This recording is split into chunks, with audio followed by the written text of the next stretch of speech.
For the Al-Aqad family, the announcement of a ceasefire in Gaza came too late. A mother, a father, and their 7- and 2-year-old children killed in an Israeli strike on the Al-Mawasi camp. She has died with her husband and children. What is this truce that kills us hours before it begins? May God have mercy on her. As Israel's government ratified the deal, it was bombing the tent where they had taken shelter. Since the ceasefire was announced on Wednesday, Israeli attacks have killed more than 100 Palestinians. When the fighting finally stops, any peace will only allow people here the space to try and begin to comprehend what they have lost. We want to go see the people who we lost contact with for the past 15 months. We don't know anything about them, if they are alive or dead. We want to make sure that everyone is safe and sound. My house burned down, so I can't return to it. But I have to get my affairs in order and find a new home for my children.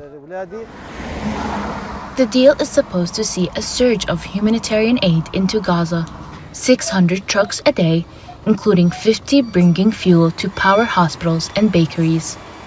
Ambulances and aid trucks have lined the roads at the Egyptian border.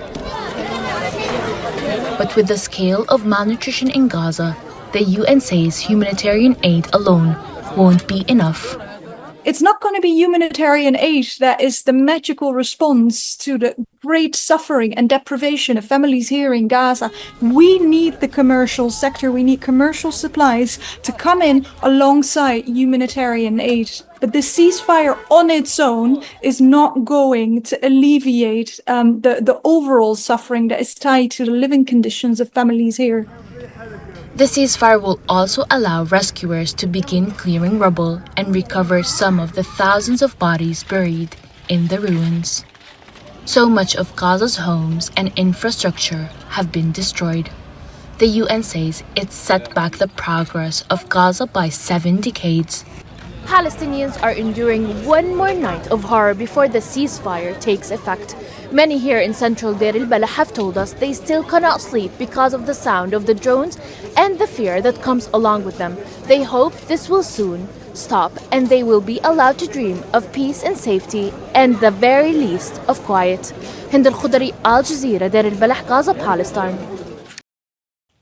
Make sure to subscribe to our channel to get the latest news from Al Jazeera.